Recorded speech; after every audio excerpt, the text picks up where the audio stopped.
சென்னையின் பல்வேறு பகுதிகளில் மிதமான மழை பெய்து வருகிறது. இது பற்றிய விவரங்களை எமது செய்தியாளர் சமயமணிவண்ணன் வழங்க கேட்போம். சமயமணிவண்ணன், வணக்கம். சென்னையை பொறுத்தவரைக்கும் எந்தெந்த பகுதிகளில் மிதமான மழை பெய்து வருகிறது? வணக்கம். தென்மேற்கு வங்கக்கடல் பகுதிகளில் நிலவும் வளிமண்டல கீழடுக்கு சுழற்சி காரணமாக சென்னையின் பல்வேறு பகுதிகளில் தற்போது பரவலாக மிதமான மழையானது பெய்து வருகிறது. குறிப்பாக நுங்கம்பாக்கம், வள்ளுவர் கோட்டம், ஸ்ரீநகர், எழும்பூர், அண்ணா சாலை உள்ளிட்ட பல்வேறு பகுதிகளில் மிதமான மழையானது பெய்து வருகிறது.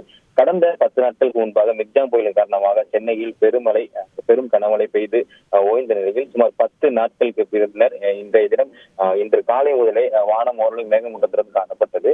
அதன் தொடர்ச்சியாக சரியாக ஒரு 2 மணி நேரத்துக்கு முன்பாக சாரல் மழையாக தொடங்கிய மழை தற்போது பரவலாக மிதமான மழையாக பெய்து வருகிறது.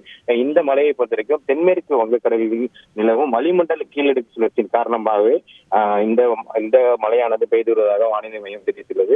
ஏற்கனவே வானிலை ஆய்வு மையம் இந்த முன்னறிவிப்படி தமிழகத்திற்கு வரும் 21ஆம் தேதி வரை தமிழகத்தின் பெரும்பாலான பகுதிகளில் மழைக்கு வாய்ப்புள்ளதாகவும், குறிப்பாக சென்னையை பொறுத்த வரைக்கும் வானம் ஓரளவு மேகமூட்டத்துடன் காணப்படுவது, நகரின் ஒரு சில பகுதிகளில் மிதமான மழை பெய்யக்கூடும் என வானிலை ஆய்வு மையம் அறிவித்துள்ளது.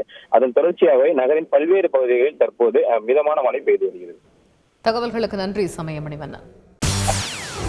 செய்திகளை உடனுக்குடன் தெரிந்து கொள்ள உடனே சப்ஸ்கிரைப் பண்ணுங்க.